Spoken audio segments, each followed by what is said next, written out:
जी जी। देखिए, कांग्रेस की तरफ से अगर राहुल गांधी की रीलॉन्चिंग होती तो मुझे लगता है फिर तो ये रायबरेली अमेठी के इलाके से की जानी चाहिए थी, क्योंकि उसी इलाके में वो चुनाव हारे हैं और वो एक ऐसा इलाका है जो कांग्रेस की का अपना इलाका माना जाता है। तो मैं इसको नहीं मानता इस आधार पर कि राहुल गांधी की रीलॉन्चिंग है। और राहुल गांधी पहले राष्ट्रीय अध्यक्ष रह चुके हैं 2017 हमने देखा है, और 2017 के बाद वो 3 राज्यों में उन्होंने सरकारें भी बदली थी।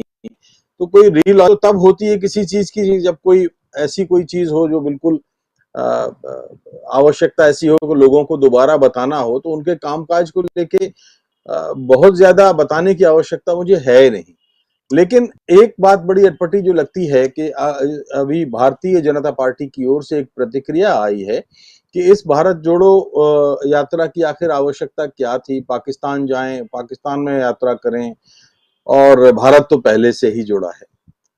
मुझे ये अफसोस के साथ कहना पड़ता है कि देखिए, हर चीज में पाकिस्तान को ले आना, हर चीज में मुसलमान को ले आना, हर चीज में मजहब को ले आना, धर्म को ले आना, ये कहां से शुरुआत होती है? एक आदमी कोई भी है वो भारत जोड़ने की बात करता है, वो हिंदुओं को जोड़ने की बात नहीं करता, वो मुसलमानों को जोड़ने की बात नहीं करता, वो पारसियों को जोड़ने की बात नहीं करता, वो ईसाइयों को जोड़ने की बात नहीं करता। और माफ कीजिए, भारतीय संविधान इस बात का संरक्षण देता है कि भारत के संविधान में ना तो मजहब के आधार पे, ना धार्मिक ना आर्थिक आधार पे, और ना किसी सामाजिक आधार पर कोई बंटवारा होगा। अब जो बात कही जाती है कि भारत तो पहले से ही जुड़ा है, बिल्कुल जुड़ा है, बेशक जुड़ा है, और इसलिए हम लोग अभी तक साथ हैं और हमारा जो लोकतंत्र है वो फल फूल रहा है। लेकिन बीते कुछ वर्षों में हमने देखा है कि कहाँ हमारा समाज दरका है, चटका है, जो जुड़ा हुआ था उसमें दरारें आई हैं, और बड़ी बड़ी दरारें आई हैं। सबसे बड़ी दरार आई है मजहब के आधार पे, धार्मिक के आधार पे। हमने उत्तर प्रदेश के चुनाव में क्या देखा नहीं है?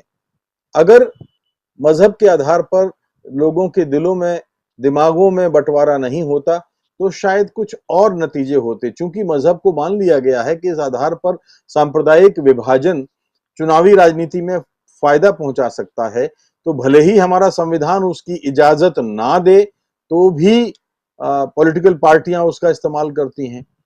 दूसरा जो बात है वो सामाजिक बंटवारे की बात हम करते हैं। सामाजिक आधार पर हमने देखा कि जो हमारा जो ढांचा था वो चरमराया है।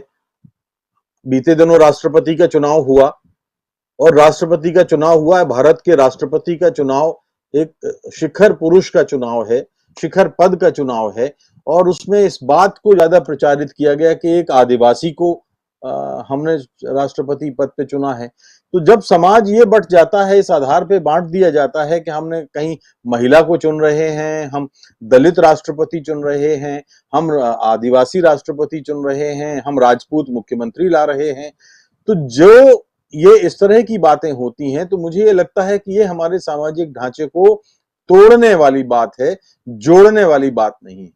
और तीसरा आधार हमने देखा है कि आर्थिक आधार है। आर्थिक आधार पर हमने हाल के वर्षों में बड़ी असमानता देखी है। अमीर और अमीर हुआ है, गरीब और नीचे गया है।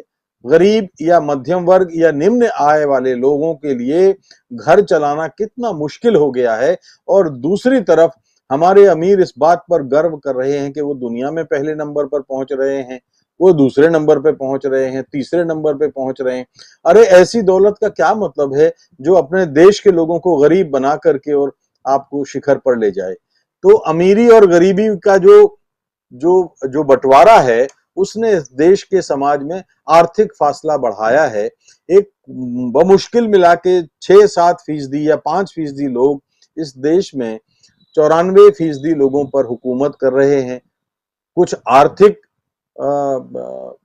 राजा हैं, कुछ सियासत के राजा हैं, कुछ सामाजिक राजा हैं, कुछ मजहब के मठ महंत हैं, माफिया बने हुए हैं जो, तो धार्मिक राजा हैं वो।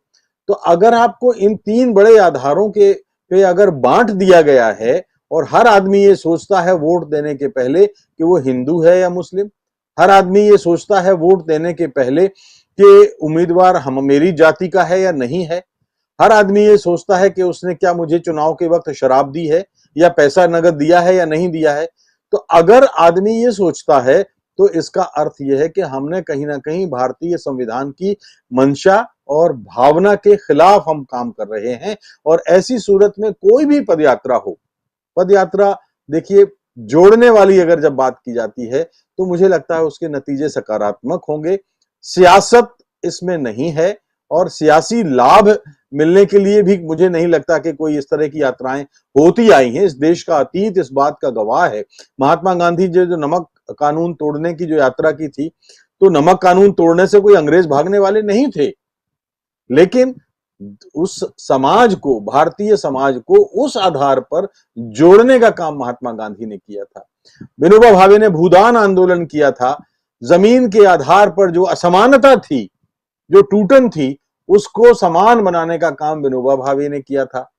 सुनील दत्त ने जो पदयात्रा की थी, वो पदयात्रा जो बंबई से अमृतसर तक हुई थी, वो आतंकवाद के उस चरम दौर के समय उन्होंने की थी जब देश में मजहब के आधार पर बंटवारा शिखर पे था, चरम पे था और तोड़ा जा रहा था।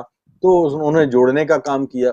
चंद्रशेखर जी ने अपने स्तर पे जो पदयात्रा की थी, राजघाट, महात्मा गांधी कन्याकुमारी से राजघाट तक की जो पदयात्रा की थी, तो वो उस पदयात्रा का नतीजा भी ये था। तो हर यात्रा का उद्देश्य सियासी नहीं होता। दुर्भाग्य की बात यह है कि हमारे राजनीतिक दलों में हर कदम का अर्थ, अगर वो राजनीतिक दृष्टि से देखें तो वो लोग जो सियासत में हैं, अगर वो पदयात्रा करते हैं तो उनका मकसद सिर्फ सत्ता हथियाने का होगा। ये ऐसा कुछ धारणा बनाने का अवसर आगे अब बताया जाने लगा है। तभी वो पाकिस्तान की बात करते हैं, तभी वो इस तरह की बात करते हैं। तो मुझे लगता है कि इस यात्रा के कुछ सकारात्मक परिणाम निकलेंगे जो भारतीय समाज को जोड़ेंगे और इस देश में संभवतः लोग कहें कि हाँ, हम भारतीय हैं, हम तमिल नहीं हैं, हम तेलुगु नहीं हैं, हम राजस्थानी नहीं हैं, हम उत्तर प्रदेश के नहीं हैं, हम मराठी नहीं हैं। और अगर ऐसा होता है तो मुझे लगता है एक लोकतांत्रिक सेहत के लिए एक अच्छी बात है। जी जी बिल्कुल। श्रवण गर्ग साहब, इस यात्रा को किस रूप में, आप किस रूप में देखते हैं और